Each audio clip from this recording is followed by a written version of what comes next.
Demir eshiklarni, darvozalarni arzon yeridan qidirib yurgan yurtdoshlarimiz videorolikimizni o'tirmay oxiridan ko'ringlar. Zo'r narxda qilib beradilar, xudo xolasa kvadratini. Abdulla aka danishtirasa. Bu yarma kabimiz 1.2'likliyiz. Arkası alikabon. Vaqtında 1 milyon ishlangan vajda 850 ming so'mdan qo'yib beramiz. 850. Shumkasi ichida va. Shumkasi ichida, Shumkasi ichida 850 dan qo'yib gap beramiz. bo'lishi mumkin emas. Keyingi darvozalarni ham aytaylik. Keyingi darvozamiz ham Shibaqadan ketdi.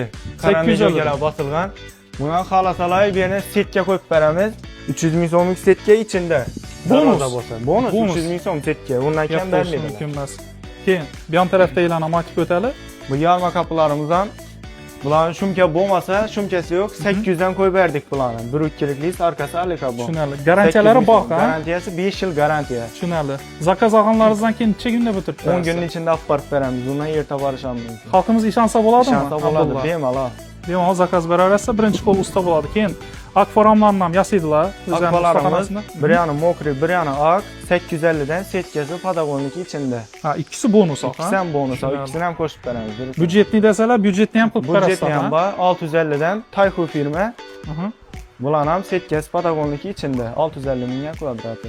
Kimlar shu Abdulla usta ukamizni xizmatlari kerak bo'ladigan bo'lsa, bemalol ekrandagi telefon nomerlariga murojaat qilaverasiz. Chiroyli qilib yasab beradilar obunachilar. Manzilga keladigan bo'lsa, Xiva Govikda joylashgan. To'liq video obzorini obunachilar YouTube'dagi sayt kanalimizda ko'rishingiz mumkin. Sog' bo'linglar.